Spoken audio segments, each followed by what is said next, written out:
Assalamualaikum, salam Malaysia Madani. Berita wilayah dimulakan dengan rangkuman berita utama.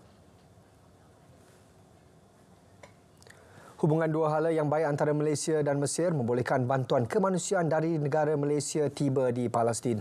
Menurut Perdana Menteri, sokongan penuh kerajaan Mesir membolehkan penghantaran bantuan kemanusiaan Malaysia melalui pusat pemeriksaan masuk Rafah, Gaza.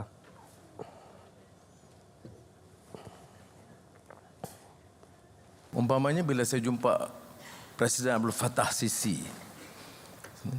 perbincangan ya juga empat mata, kerana selalu memimpin kalau bercakap cara dengan kumpulan yang ramai itu, mereka tentu tidak senang kalau kita memberi teguran atau rayuan yang berbeza dengan dasar negara mereka.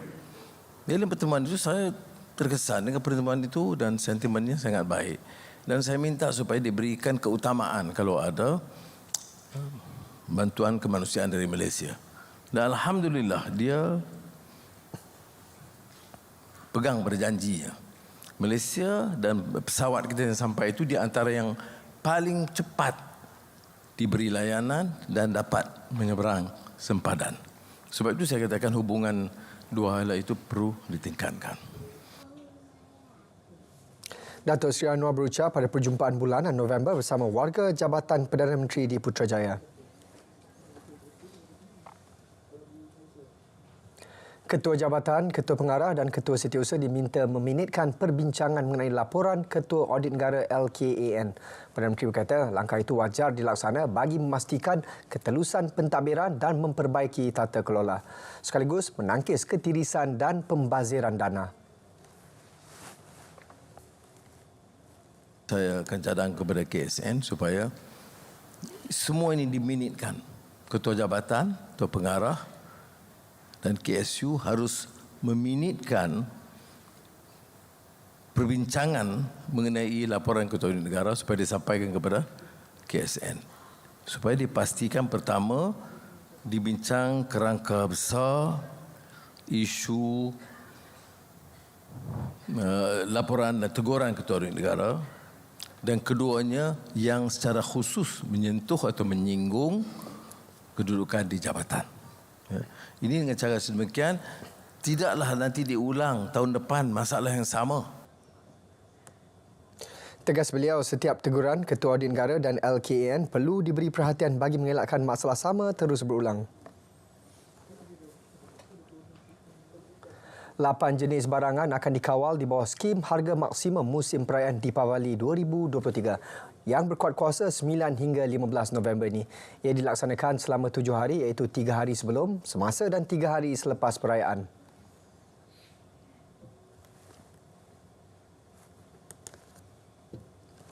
Lapan item tersebut, bawang merah besar import, bawang merah kecil India tak termasuk ROS, cili merah, daging kambing biri-biri bertulang import, kacang dal Australia, kelapa biji yang akan kita kawal harga maksimum dia di peringkat borong, kelapa parut yang harga maksimum ditetapkan di peringkat runcit, dan juga tomato.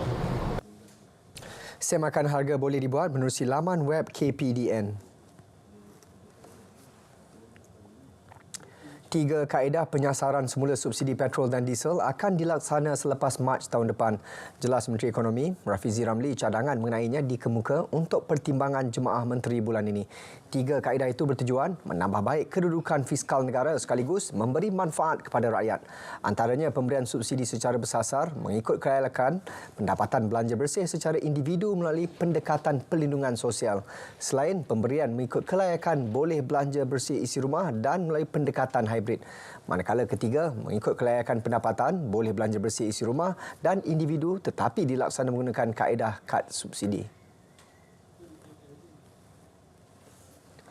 Setakat tengah hari tadi, 3 buah negeri masih mengalami banjir, iaitu Perak, Selangor dan Pahang. Timbalan Perdana Menteri Datuk Seri Dr. Ahmad Zahid Hamidi dalam kenyataan berkata seramai 881 penduduk daripada 237 keluarga masih ditempatkan di 12 buah PPS. Sementara 3 buah sungai mencatatkan bacaan paras bahaya, iaitu melibatkan Sungai Pontian Besar Kulai, Sungai Perak dan Sungai Langat. Penduduk di kawasan berisiko banjir disaran peka dan ambil langkah persediaan sewajarnya. Maklumat terkini boleh dirujuk di laman web Tertera. Kementerian Pendidikan KPM bersiap siaga menghadapi kesan monsun timur laut ketika pelajar tingkatan 5 menduduki peperiksaan sijil pelajaran Malaysia SPM yang akan bermula bulan depan. Antara persiapan termasuk keperluan berkaitan sekiranya pelajar menduduki SPM di pusat pemindahan sementara PPS jika sekolah atau kawasan kediaman mereka terbabit banjir. Ucapan saya tadi, saya sudah sebut beberapa perkara. Pertama adalah terkait rapat dengan dari segi sinergi dengan semua pihak, pihak merentas agensi, NADMA dan Jadutankuasa Bencana yang telah pun kita awali daripada peringkat awal untuk memastikan sinergi ini terus berjalan dengan lancar. Yang kedua adalah surat siaran kita yang telah kita keluarkan lebih awal Oktober untuk memastikan semua sekolah kita diberikan peringatan, khususnya sekolah-sekolah yang menjadi PPS.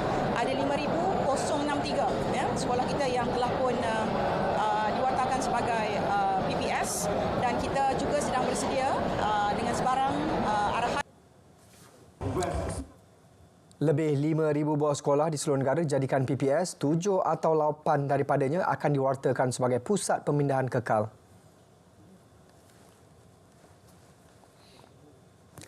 Tiga 31 lokasi panas berisiko berlaku tanah runtuh dikenal pasti. Justru, Pasukan Kerja Tindakan Bencana Geologi di tubuh Jabatan Mineral dan Geosains JMG bagi mengendali kejadian tanah runtuh. Antara kawasan berisiko adalah Gunung Jerai Kedah, Bukit Antarabangsa Kuala Lumpur dan Cameron Highlands Pahang.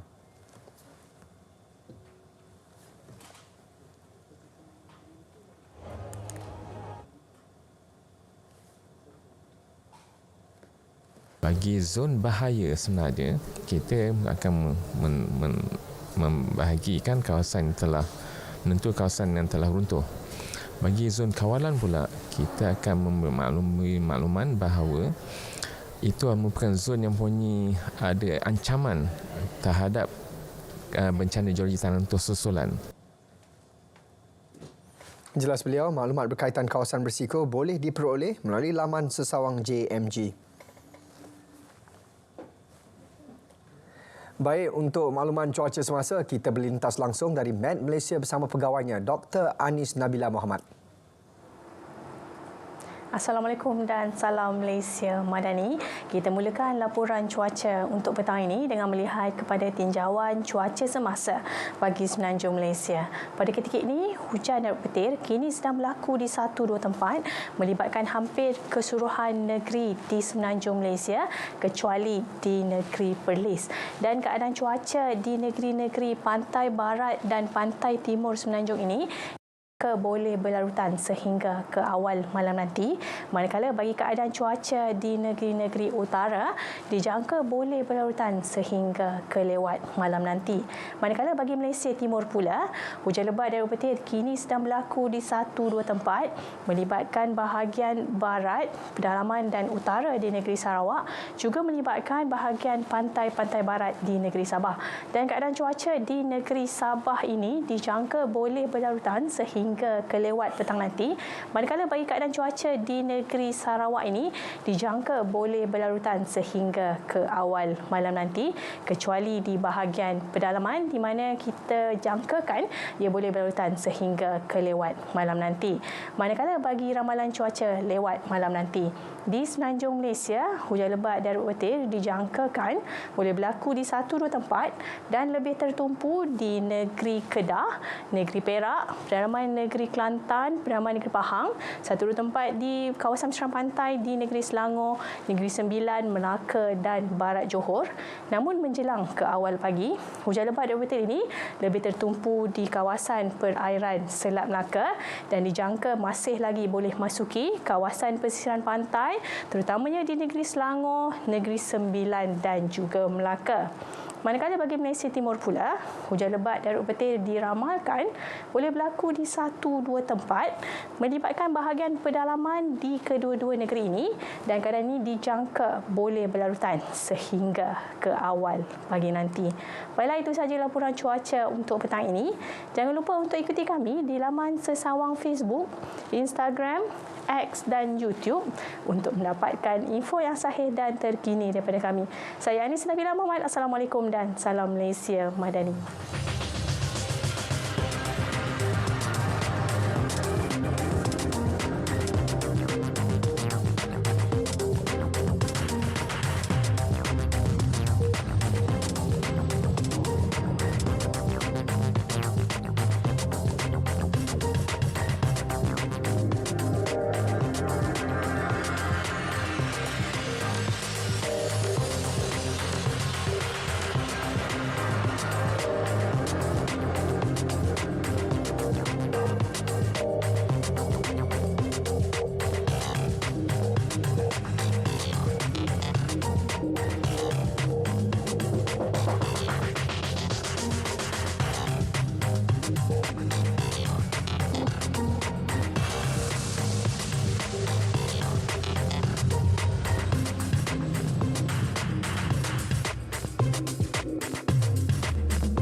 Semuanya di Shopee, Shopee 11. Jualan hebat kembali lagi, jom beli semua. Dengan harga rendah, Shopee 11 jualan hebat. Beli sekarang. Bila dah berusia, badan cepat letih. Jalan sikit pun dah mengat. Aktiviti banyak terbatas. Apatah lagi pergi ke masjid. Sejak saya minum Platinum Drink, Saya rasa lebih bertenaga. Alhamdulillah sekarang tak ada masalah dah. Aktiviti harian saya pun lebih lancar. Sehari sekali dah cukup. Ibadah saya pun lebih sempurna. Platinum Drink diperkaya pelbagai jenis buah dan herba semula jadi yang memberi tenaga tambahan berpanjangan. Pastikan Vi Asia baru beli.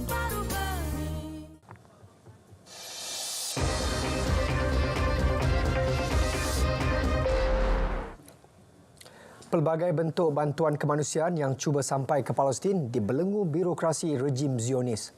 Biarpun memakan masa, mereka kekal sabar dan berharap dunia terus buka mata menghentikan kezaliman yang menghimpit. Ikuti siri kedua laporan Merdeka Palestin bersama Dilailah Kadir. Bantuan lewat, pertolongan disekat. Tiada koridor kemanusiaan. Penduduk Palestin hanya bergantung kepada bekalan sedia ada dengan harapan dan doa ianya mencukupi untuk survival hidup serta meneruskan perjuangan. Bagi pesakit di hospital, cahaya semula jadi menjadi penyuluh gelap penderitaan mereka, manakala ubat-ubatan dan peralatan yang masih ada penyembuh seketika sakit ditanggung. Malah ada sesetengahnya memilih membasah tekak yang terlalu dahaga dengan seteguk air laut. They are trying to survive with whatever available, and I'll give you an example. Challenges is very difficult. The latest report I was reading from one of the Palestinian hospitals in Gaza, premature babies in incubators are suffering, and the lack of oxygen and lack of electricity is a challenge for them. Biarpun derita, penduduk Palestin menghargai segala bantuan yang diterima masyarakat dunia. Segala solidariti yang ditunjukkan menjadi bukti isu Palestin adalah berkait kemanusiaan, bukannya agama semata-mata. Well, I know Malaysians are doing their maximum. In Malaysia, the government and the people of Malaysia are doing their maximum to show their support and their solidarity. Similar to so many other Muslim, Arab, and even international community who contributed with humanitarian aids to go to Gaza. Unfortunately, it's all gathered in Al Arish through Egypt. Penamat konflik perlu diusahakan dan komuniti antarabangsa harus menekan rejim Zionis. Gara-gara keganasan dan kezaliman ke atas Palestin mesti dinoktahkan. And I personally believe war is not the solution. War is not the solution. International community is responsible of implementing an immediate ceasefire. The ceasefire is the most urgent top priority need at the moment, facilitating a humanitarian corridor to enable all humanitarian needs facilitated to go into Gaza. Beside these two top priority things, to stop the Israeli settlers' terrorism against Palestinians in the West Bank and in Al-Quds. Keamanan tanpa melalui peperangan. Mereka merayu kepada seluruh dunia untuk mempromosikan keamanan bagi menghentikan peperangan ini dan juga pencerobohan tanpa pertumpahan darah, tanpa keganasan, tanpa pembunuhan. Laila Kadir, RTM. Program Pemangkin Digital Malaysia atau Digital AgTech yang dilancar Kementerian Komunikasi dan Digital KKD melalui Perbadanan Ekonomi Digital Malaysia MDEC bukan sahaja meningkatkan hasil pengeluaran petani, malah mempercepat hasil pengeluaran dengan lebih produktif. Platform itu berpotensi menjana produktiviti lebih 500 projek Digital AgTech yang baru digunakan dan lebih 60,000 petani terlatih di seluruh negara. Perdana Menteri telah menaruh harapan yang tinggi kepada pasukan AgTech dalam dua pusingan musim ni perlu menunjukkan peningkatan bukan hanya dari segi hasil keluaran ataupun yield tapi juga pendapatan bagi para petani yang turut terlibat. Digital AgTech yang dilancarkan pada Ogos lepas merupakan inisiatif memperkasa petani serta perniagaan tani dengan teknologi terkini. Ia dilengkapi pelbagai ciri antaranya ketepatan kepada pemantauan kesihatan tanaman, pengurusan sumber dan analisis prestasi ladang. Pelaksanaan aliran pantas pelbagai lorong MLFF bagi sistem kutipan tol di Lebuh Raya akan menggunakan sistem pengecaman nombor pendaftaran automatik selain sistem pengecaman frekuensi radio RFID. Menerusi pelaksanaannya, pengguna tidak lagi perlu berhenti atau memperlahankan kenderaan bagi membuat bayaran sekaligus atasi masalah kesesakan di Plaza Tol. Dan setakat ini kita ada 416 lorong FID di seluruh lebuh raya di Malaysia dan jumlahnya meliputi yang kita nyatakan tadi, ada yang lebih dan ada yang kurang. Dan sebenarnya apa yang dinyatakan oleh pihak ahli yang berhormat sebentar tadi, kita mempunyai sebab itu kita nak laksanakan MLFF. Dan dalam MLF ini kita letakkan juga RFID. Maknanya kita akan menggunakan radio frequency identification dan juga kita akan menggunakan bersama automatic plate number recognition. Maknanya kita menggunakan NANPR. Kita gunakan sekali supaya ia akan lebih laju dan kita boleh detect nombor kereta dan juga sekali dengan pengguna tersebut.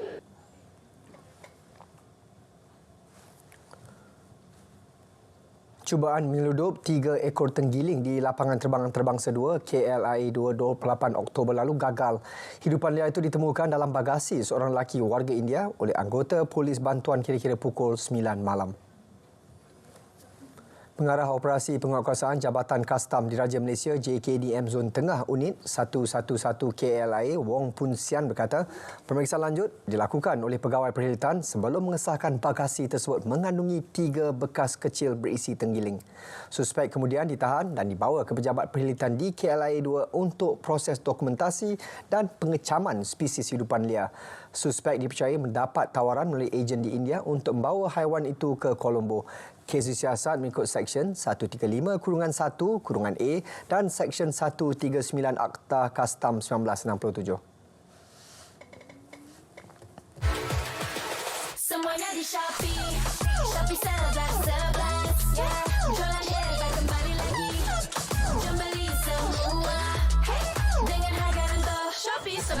Kelas jualan hebat. Beli sekarang.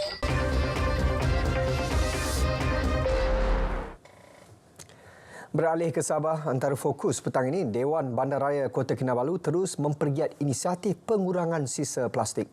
Langsung bersama Rita Loises Malik di Kota Kinabalu. Silakan. Ya, sahih. Dewan Bandaraya Kota Kinabalu di BKK giat melaksana inisiatif pengurangan sisa plastik. Kali ini melalui kempen Bawa Beg Bah bagi memupuk kecintaan terhadap alam sekitar.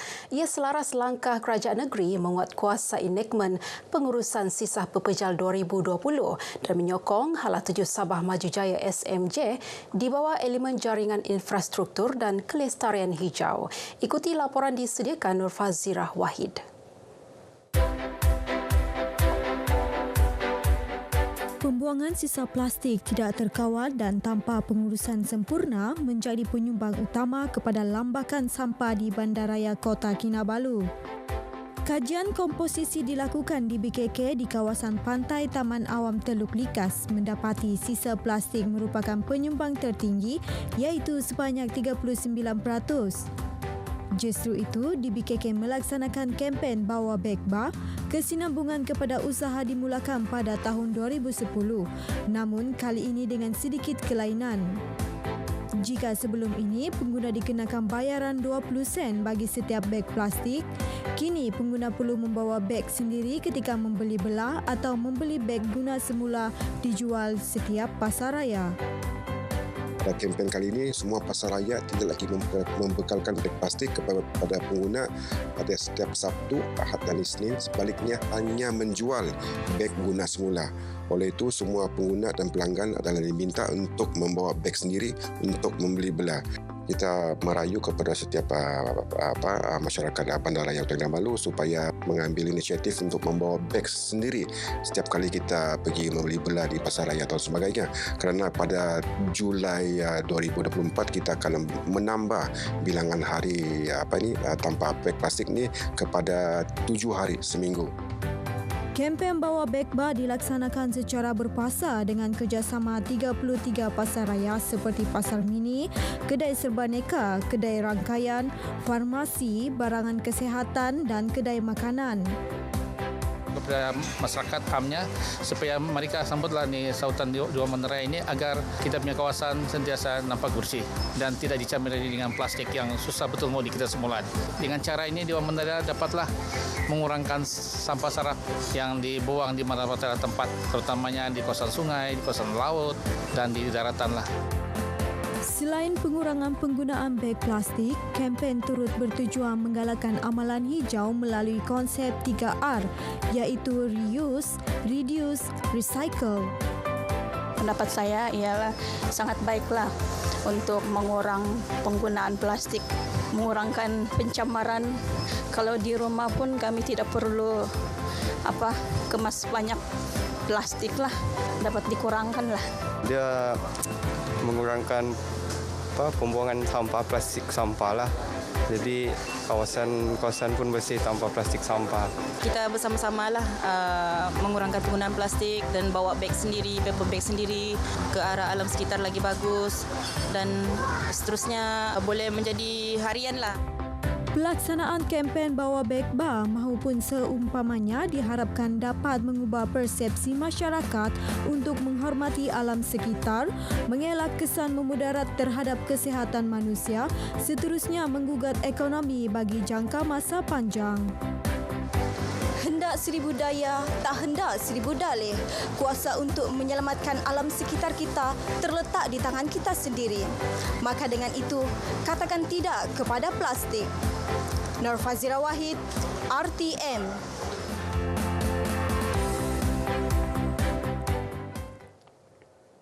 Lebih 3,000 orang menyemarakkan program Himpunan Solidariti Untukmu Palestin, Anjuran Pertubuhan Islam Seluruh Sabah Usia di Piazza Harbour Mall, Sandakan. Antara pengisian solat hajat, tazkirah serta kutipan sumbangan. Yang di-Pertua Usia Datuk Sapawi Ahmad berkata sambutan baik diterima sepanjang usaha dilaksana usia di seluruh negeri, termasuk Himpunan untuk Palestin peringkat negeri dihadiri hampir 10,000 masyarakat. Ia diharap dapat menyedarkan generasi muda pentingnya menjaga keamanan dan membentuk perpaduan sejagat termasuk dalam kalangan masyarakat berbilang kaum dan agama di negeri ini.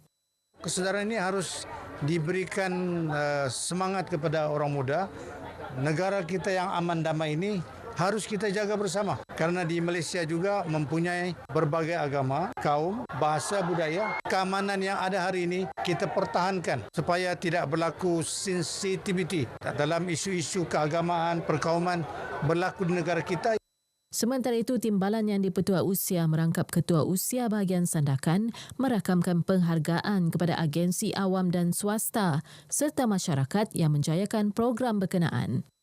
Usaha kita di Sandakan memang banyak sambutan dia, khususnya daripada masyarakat Sandakan. Perjuangan usia ni, perjuangan untuk dakwah, mereka memberi sokongan sepenuhnya kepada usia bahagian Sandakan.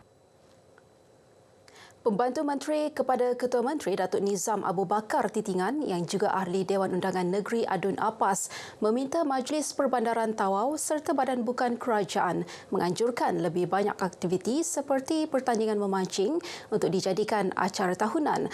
Penganjuran acara sedemikian berupaya memberi impak positif terhadap ekonomi penduduk setempat.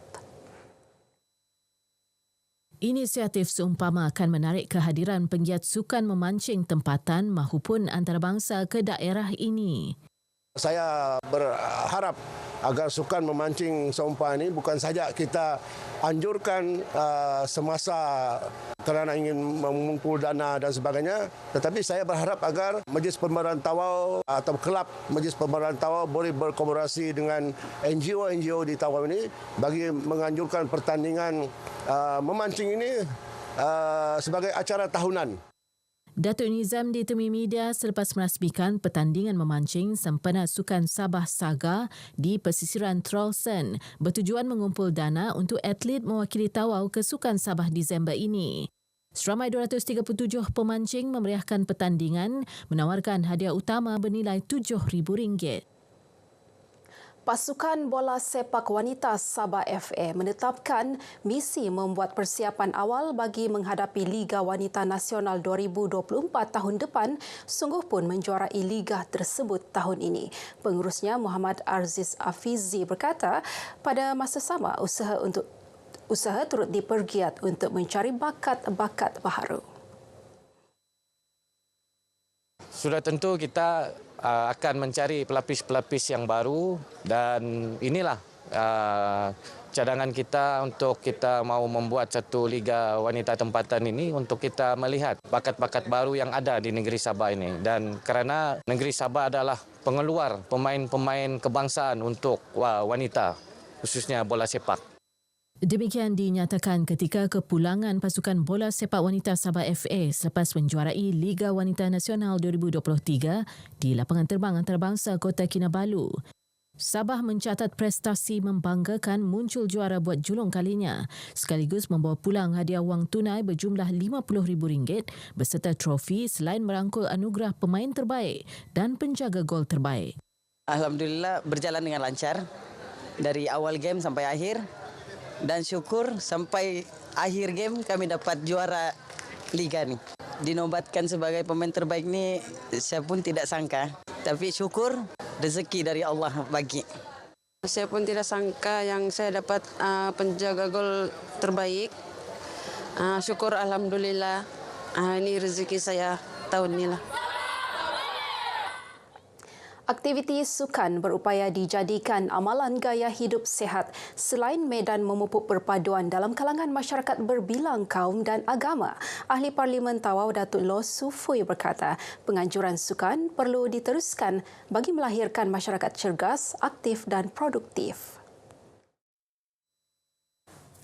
Selain daripada ini mencari bakat, kita juga ingin mempunyai ini untuk membuka ini kecergasan mintalah bagi ini salah satu aspek yang penting untuk memajukan negara kita. Datuk Loh Sufui ditemui sempena perasmian kejohanan bola tampar lelaki tertutup Tawau, anjuran pejabat Parlimen Tawau. Baik, sekian paparan dari Sabah untuk petang ini. Dari sungai hingga ke segara, Palestin pasti merdeka. Kembali bersama Sahih. Baik, terima kasih Rita. Pihak berkuasa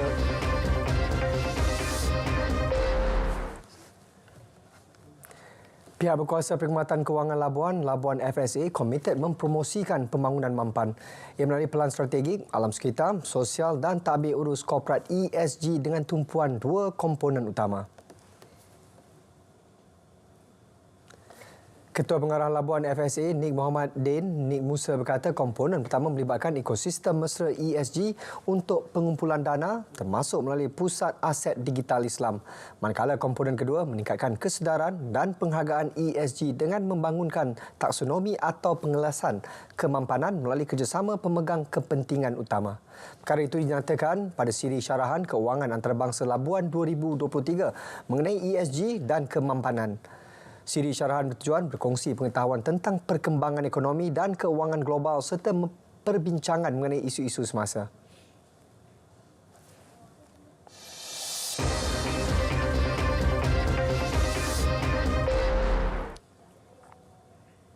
Seterusnya kita ke Bumi Kenyalang. Antara paparan hari ini, Sarawak memerlukan lebih ramai golongan profesional bagi membantu negeri itu mencapai hasrat negeri maju pada tahun ini. Perinciannya langsung bersama Vanessa Mering di studio RTM Kuching. Silakan Vi. Ya, terima kasih Sahi. Sarawak memerlukan sejumlah besar profesional yang berkemahiran tinggi ke arah mencapai aspirasi strategi pembangunan pasca COVID-19 2030. Premier Datuk Patinggi Tan Sri Abang Johari Tunopeng berkata ini termasuk 500 pakar dalam bidang kejuruteraan, matematik, sains komputer serta kejuruteraan perisian. Ia bagi melahirkan lebih ramai tenaga mahir ke arah merealisasikan hasrat kerajaan negeri bagi mencapai status negeri maju menjelang 2030. Jelasnya dengan adanya tenaga kerja yang terlatih dan berkemahiran tinggi, Sarawak akan memiliki sumber daya manusia yang dapat memacu pertumbuhan ekonomi, inovasi dan pembangunan negeri yang mampan. Datuk Patinggi Abang Johari menyatakan demikian dalam ucapan perasmian Majlis Convocation Universiti Malaysia Sarawak UNIMAS ke-27 di Kota Samarahan. Beliau turut menyempurnakan penyampaian scroll kepada 544 graduan bagi sidang satu majlis berkenaan. Mereka merupakan siswazah bagi ijazah Dr. Fasalfah, ijazah sarjana muda dan diploma pasca siswazah pendidikan UNIMAS. Ini termasuk seorang pensyarah Profesor Madya Dr. Bobby Chai, 71 tahun yang menerima ijazah Dr. Falsafah dalam bidang ekonomi perniagaan. I just want to continue to study because I find it is that I could upgrade myself is very important to me lah, to upgrade myself and to spend my time wisely, so that I also can inspire the younger generation to do the same. Sementara itu, Premier memberitahu perancangan untuk menubuhkan syarikat penerbangan yang berpangkalan di Sarawak adalah selaras dengan pertumbuhan pesat di Pulau Borneo yang bakal menjadi tumpuan dunia. Ini apabila ibu kota negara Indonesia iaitu Nusantara di Kalimantan Timur dibuka kelak. Datuk Patinggi Abang Johari percaya dengan kedudukan geografi yang strategik, Sarawak berpotensi menjadi hub dalam pelbagai bidang kerjasama antara Malaysia dan Indonesia di masa akan datang. Beliau yakin perancangan Sarawak untuk menubuhkan syarikat penerbangan itu akan memberi kesan positif kepada sektor pelancongan negeri dengan meningkatkan aksesibiliti ke destinasi-destinasi menarik di Sarawak dan Borneo secara amnya. Dalam perkembangan lain, Datuk Patinggi Abang Johari memberitahu Sarawak telah memulakan pengeluaran amonia hijau, metanol hijau dan hidrogen hijau yang dijadualkan untuk pengeluaran komersial menjelang 2028. Ini sekaligus menunjukkan komitmen kerajaan negeri untuk mengurangkan pelepasan karbon, menerima penyelesaian tenaga bersih dan mendorong Sarawak ke era yang lebih bertanggungjawab terhadap alam sekitar. Beberapa projek pembinaan balai dan kuartus Jabatan Bomba dan Penyelamat Malaysia JBPM di Sarawak telah diluluskan dan akan dilaksana tahun hadapan. Ia melibatkan dana berjumlah 13.2 juta ringgit. Menteri Pembangunan Kerajaan Tempatan Nga Korming memberitahu projek tersebut merangkumi pembinaan balai bomba dan penyelamat BBP Sungai Asap dan kuartus bomba BBP Tatau dan BBP Daro. Beliau memaklumkan kementerian juga merancang beberapa projek baharu berdasarkan keperluan pada masa akan datang, antaranya cadangan pembinaan BBP Dalat dan Engkelili.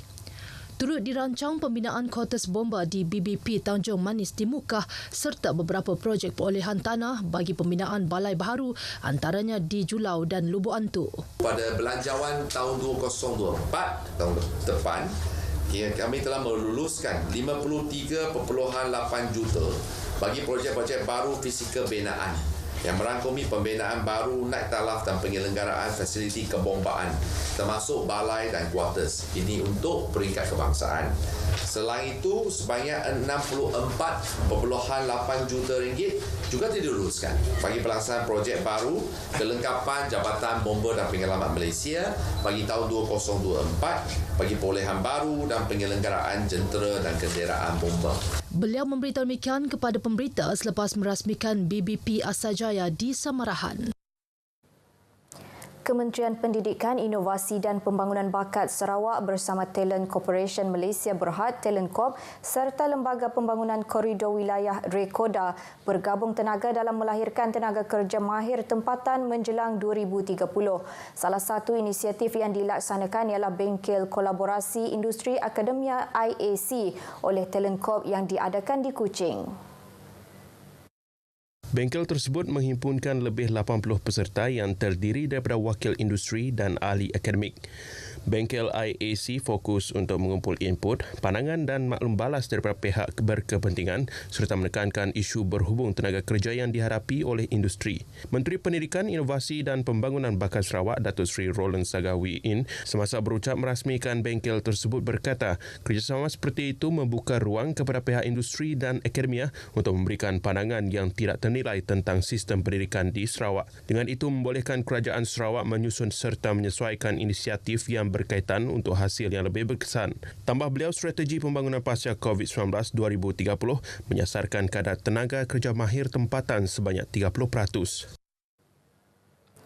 Perkembangan berita sukan. Petinju profesional negara Delonil McDillan Bong atau Kilat Boy juara kejohanan Persekutuan Tinju Asia ABF di Bangkok, Thailand bulan lepas sudah bersedia untuk mempertahankan gelarannya di gelanggang yang sama Disember kelak. Juara Asia kategori bantam weight kelahiran Sri Aman itu berkata persiapan mula diadakan ketika berkampung di Kompleks Sukan Majlis Sukan Negara Nilai Negeri Sembilan sejurus selepas menjuarai perlawanan bersejarah tersebut. Kami belum persiapkan, belum confirm dengan target kami sebab kami akan bergantung dengan opponent dulu. So, saya just buat preparation lah. Beliau ditemui pemberita di Balai Ketibaan Lapangan Terbang Antarabangsa Kuching malam tadi. Ketibaan Kilat Boy yang merupakan petinju anak Sarawak pertama membawa pulang gelaran tersebut disambung dengan meriah oleh perwira-perwira IBAN lengkap dengan pakaian tradisional yang melaungkan kata-kata semangat. Menceritakan secara ringkas mengenai kemenangan beliau setelah mengalahkan wakil tuan rumah Artid Bamrunggea, beliau berkata ia merupakan satu perlawanan yang sangat sengit dan mendapat tekanan daripada pesaingnya pada pusingan pertama dan awal pusingan kedua. In round number 2 and early round number 3, I was toe-to-toe with my opponent and I throw more body punches to him and continue it with my combination. Delonil berjaya menumbangkan petinju Thailand tersebut dengan hanya mengambil masa 2 minit 44 saat dengan kiraan technical knockout pada pusingan ketiga daripada perlawanan 10 pusingan. Kejohanan Rugby Bintulu 10-11, Bintulu Tens, anjuran Kelab Rugby Bintulu BRFA bersempena Pesta Convocation Universiti Putra Malaysia Kampus Bintulu mendapat penyertaan lebih 30 pasukan dari seluruh negara. Penyertaan pasukan luar seperti Barbarians Angels yang merupakan bekas pemain UPM Serdang, Kelab Rugby Kuching, pasukan Bomba Rugby Club Dominator, Baram Rhinos menjadikan permainan lebih bermutu. Dan kita mempunyai kategori bawah 12, bawah 17, Ladies Open dan Men's Open. So dia amat-amat meriah lah tahun ni. Dan kami bersyukur sangat sebab banyak tim-tim luar dia membawa tahap pertandingan rugby dan skill-skill dan level rugby yang sangat menakjubkan lah.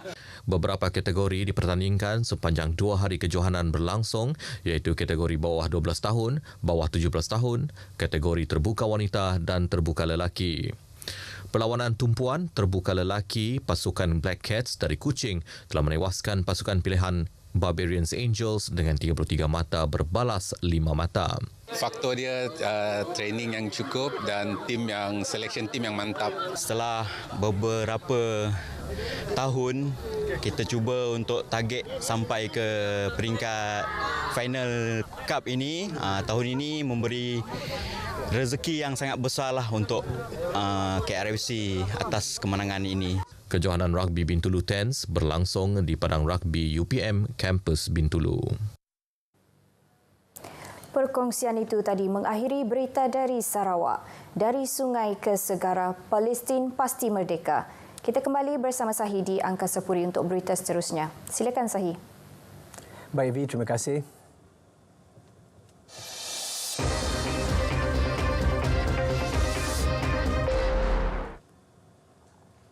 Usaha memelihara atau memulihkan ekosistem alam semula jadi perlu mendapat dorongan kedua-dua pihak kerajaan dan swasta.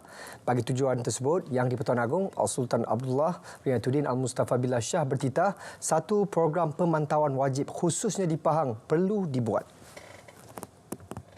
Usaha-usaha memelihara atau memulihkan ekosistem alam semula jadi ini dan juga usaha-usaha kita memelihara habitat khususnya haiwan-haiwan kita di dalam hutan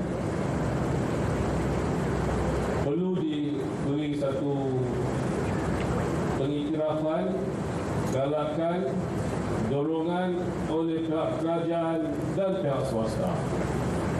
Ini amat penting kerana walaupun kadang-kadang kita tidak nampak dia punya the end result, tetapi hakikatnya the end result akan hanya dapat kita realize ataupun dapat disaksi ataupun dirasai beberapa tahun yang akan datang, bukan dengan sekelip mata. Baginda bertitah pada Majlis Pelancaran Eco Schools dan GEP Roadmap 2030 di Temerloh, Pahang. Untuk lebih perkembangan dari Pahang, langsung bersama-sama Rozi Hanis Abdul Rahman. Antara fokus, perancangan dirangka bagi berdepan fenomena monsun Timur Laut. Silakan Rozi. Terima kasih Sahi. 7.8 juta ringgit diperuntukkan Pahang sebagai persiapan awal bagi menghadapi monsun Timur Laut. Penghantaran bekalan makanan ke 159 pangkalan hadapan di semua daerah turut dilakukan.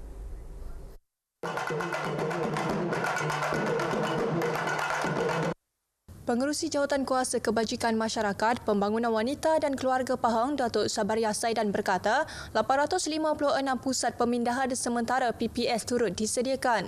Antara lokasi terlibat, balai raya, sekolah, masjid dan surau. Untuk persiapan monsun, insya-Allah kita tidak perlu bimbang. Melainkan terjadi benda-benda yang di luar dugaan, di luar jangkaan kita lah. Tapi kalau seperti kebiasaannya, insya-Allah kerajaan negeri Pahang senantiasa menanganinya. Dan terima kasih kepada Yang Amat Berhormat Menteri Besar Pahang kerana telah memperuntukkan sejumlah peruntukan yang besarlah untuk kita menghadapi monsun Timur Laut yang akan datang. Beliau ditemui pada program Memacu Kehidupan Sentuhan Kasih di Pawali di Kuantan. Pada majlis itu, 100 keluarga daripada golongan berpendapatan rendah menerima sumbangan Yayasan Petronas. Mereka terdiri daripada penduduk Kuantan, Pekan dan Bentong.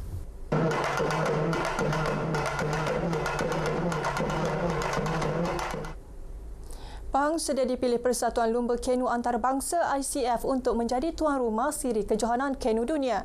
Ia berdasarkan kejayaan penganjuran kejohanan Pahang Ocean Paddle International Challenge POPIK 2023 edisi kedua.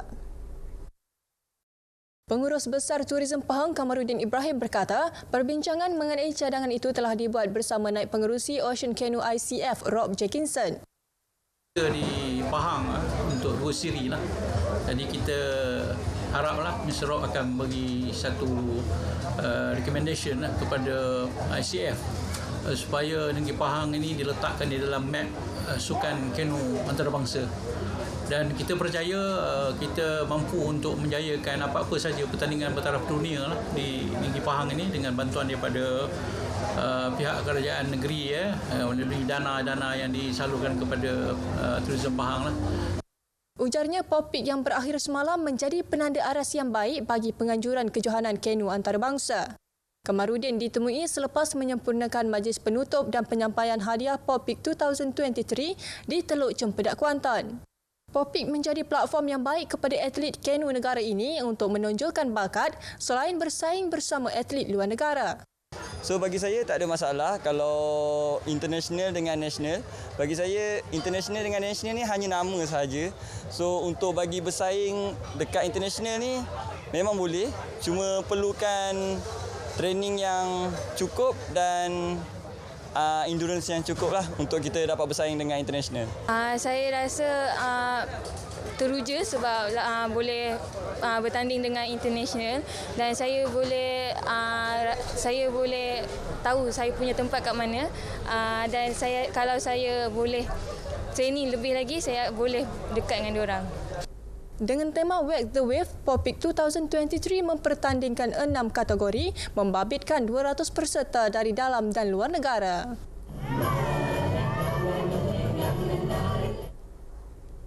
Lima kumpulan muzik daripada masyarakat orang asli Cameron Highlands berjaya dikenal pasti stesen radio Asyik FM menerusi segmen Geradung Geradeng. Segmen terbabit merupakan segmen mencatatkan ranting tertinggi stesen radio itu.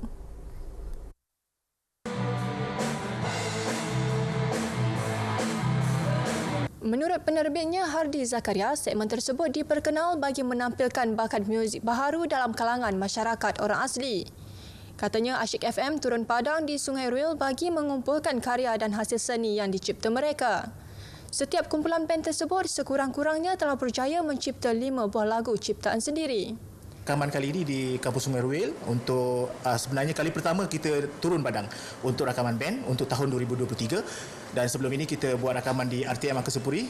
Kita kumpulkan 5 buah band juga di zon tengah dan kali ini kita berada di Pahang lah untuk di sekitar Cameron Highland kerana kita rasa banyak bakat-bakat baru yang kita dapat congkel di sini dan hasil karya mereka pun hasil ciptaan sendiri dan kita nak ketengahkan di Radio Asyik FM. Sebenarnya segmen Geradung Geradeng adalah kesinambungan segmen bakat dan seni yang dihasilkan oleh Radio 7.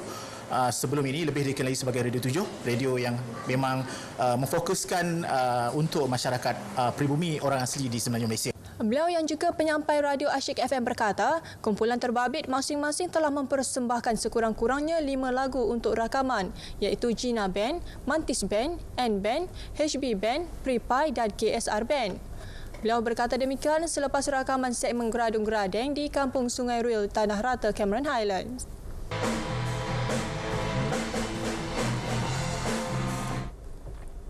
Laporan tadi mengakhiri berita setempat dari negeri Pahang. Dari sungai hingga ke segara, Palestin pasti merdeka. Kita kembali ke Angkasa Puri untuk berita seterusnya.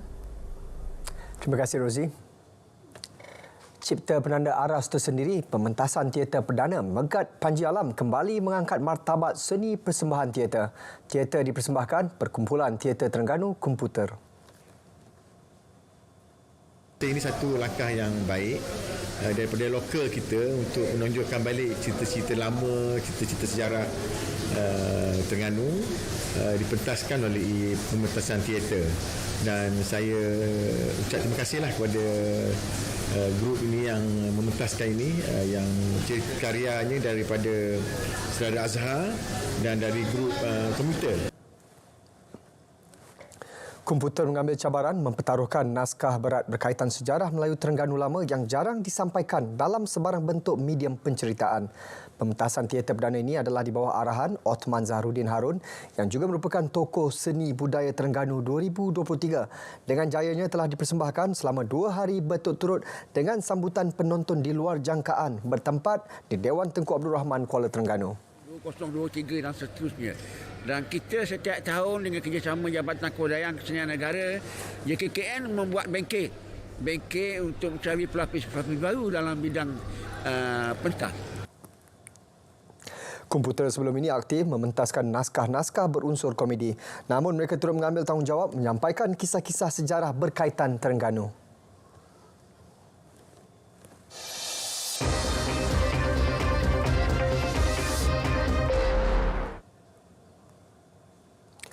11 daripada 15 projek pembangunan fizikal di bawah RM ke-12 di Negeri Sembilan berjaya dipulihkan kerajaan negeri. Kesemua projek tersebut dikenal pasti sebagai projek sakit sejak 1 Januari hingga 31 Oktober lalu. Menurut Menteri Besar Datuk Seri Aminuddin Harun, pemantauan secara proaktif dan langkah intervensi dilaksanakan pejabat pembangunan negeri antaranya dengan melantik kontraktor penyelamat. Agensi-agensi pelaksana yang terlibat untuk terus memantau secara rapi kemajuan projek-projek tersebut dengan mengambil kira tindakan ke atas pelan pemulihan recovery plan yang telah ditetapkan. Sekiranya pihak kontraktor masih gagal memperbaiki prestasi tindakan penamatan kontrak, perlu dilaksanakan dan seterusnya melantik kontraktor penyelamat dengan kadar segera bagi menyiapkan projek. Beliau menghadiri mesyuarat Majlis Tindakan Pembangunan Negeri Sembilan di Seremban. Mesyuarat turut membincangkan status terkini pelaksanaan projek pembinaan kolam takungan bagi sumber air mentah Loji Air Gemas, projek pembinaan baru Kompleks Sukan Rembau serta penggunaan sepenuhnya sistem My Project bagi pemantauan projek di peringkat daerah. Panjat tiang Telekom Malaysia TM itu tindakan berani sekumpulan 5 individu mencuri kabel milik TM. Bagaimanapun, tidak sampai sehari jenayah dilakukan, kesemua suspek berusia 19 hingga 37 tahun berjaya diberkas Polis Melaka semalam. Ketua Polis Melaka Datuk Zainul Samah berkata pihaknya menerima laporan berkaitan kehilangan kabel telekomunikasi di Sungai Rambai Jasin yang dipercayai dipotong sepanjang kira-kira 250 meter dianggarkan bernilai RM8,500. Laporan dibuat juruteknik TM di Ibu Pejabat Polis Daerah IPD Jasin pada hari sama. Tangkapan dilakukan. Hasil siasatan, polis menahan kesemua suspek di sekitar daerah Jasin, Muar dan Tangkak. Polis turut merampas 2 buah kenderaan milik suspek, 8 gelung kabel telekomunikasi dan beberapa peralatan yang digunakan bagi memotong kabel. Kes disiasat mengikut Seksyen 379 Kanun Keseksaan kerana mencuri dan Seksyen 427 Kanun Sama kerana khianat.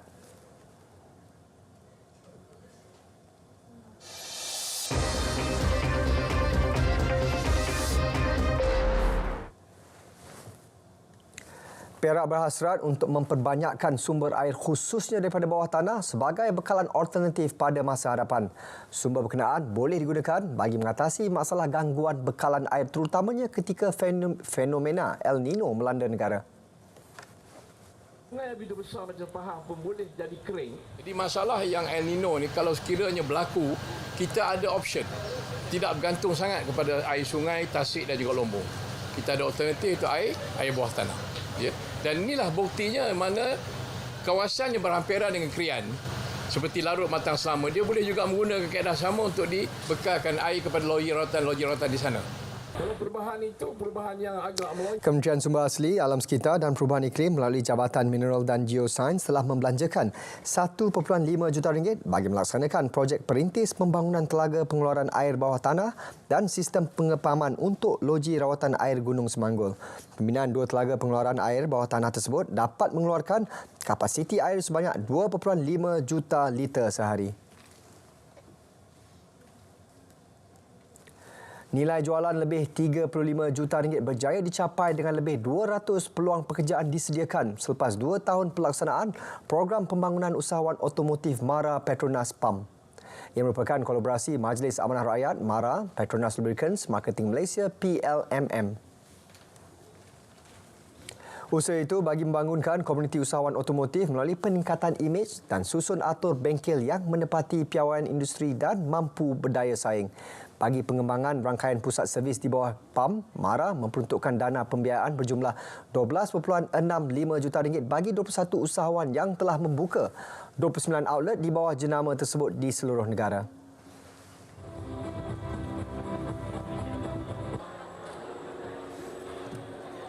Dalam tahun ini saja peringkat sampai Oktober dia punya KPI 60, dia boleh capai 29 itu saja daripada MARA.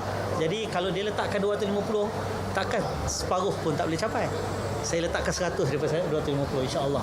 Saya rasa komitmen MARA kita letakkan sebagai satu yang baik sekali dan saya percaya kita mempunyai kekuatan dari segi keupayaan kita yang mempunyai pengalaman luas dalam pembangunan usahawan dan dengan kerjasama dengan Petronas sudah berikan marketing yang berhad, saya yakin insya-Allah kita boleh mencapai sasaran ini.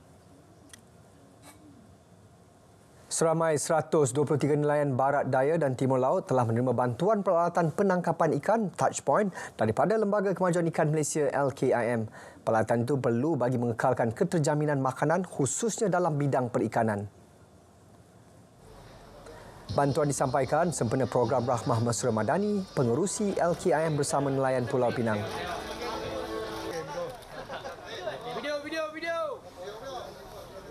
Tujuan untuk saya turun ke lapangan ini untuk bertemu dengan nelayan.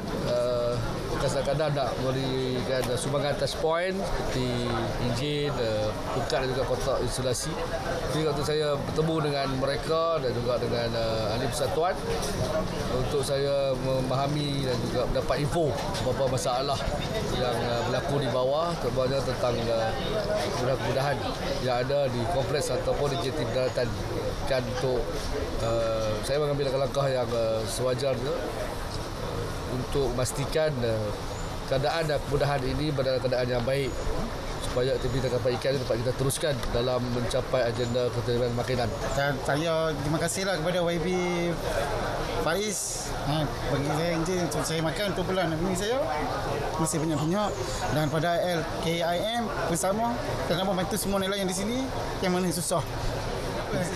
Memang saya mengidamkan kehidupan macam inilah, nak menambahkan kehidupan saya dengan anak-anak saya daripada nelayan semua yang mana susah, yang untuk berlumur di laut untuk cari makan untuk belang isteri mereka.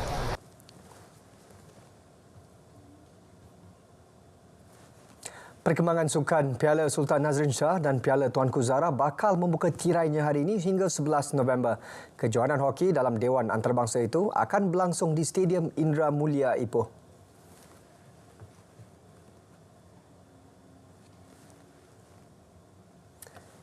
Presiden Persatuan Hoki Perak Dato' Muhammad Sayuti Abdul Samad berkata kejohanan itu merupakan sebahagian persiapan pasukan kebangsaan bagi menghadapi saingan Piala Asia yang dijadual Mei depan. There's a new cup under his name, Sultan Nazrin Shah, since there is no cup for our Sultan. So he has a great, and then that's why we held, we're going to have tomorrow, we're going to start tomorrow. In fact, this duration of this tournament was reserved for the Sultan Azlan Shah Cup. Apabila kita bertanding dengan pasukan yang lebih tinggi rankingnya daripada kita, jadi kita amat berharap perlawanan yang kita tempuh nanti mempunyai kualiti dan akan memberi pendedahan yang secukup-cukupnya kepada pemain kita. Kejohanan Dwi tahunan ini menyaksikan penyertaan pasukan Malaysia, Switzerland, Australia, New Zealand, Namibia, Afrika Selatan dan Hong Kong. 3 pemain dari Perlis United mendapat perhatian Akademi Bola Sepak Negara Mohtar Hari AMD. Kesusulan kejayaan pasukan tersebut merangkul kejohanan bola Kids 9 sepasukan bawah 12 tahun menewaskan AS Red Hawk dari Kedah. Pengerusi penganjur kejohanan bola kid Datuk Dr. Fatul Bari Mat Jaya berkata usaha mengetengahkan bakat baru menerusi kejohanan bola kid menjadi platform penting memilih pemain berwibawa dan berkualiti. Kejohanan tersebut kini memasuki edisi keempat disertai 28 pasukan bawah 12 tahun dari Perlis dan negeri-negeri di utara tanah air serta selatan Thailand melibatkan lebih 450 pemain.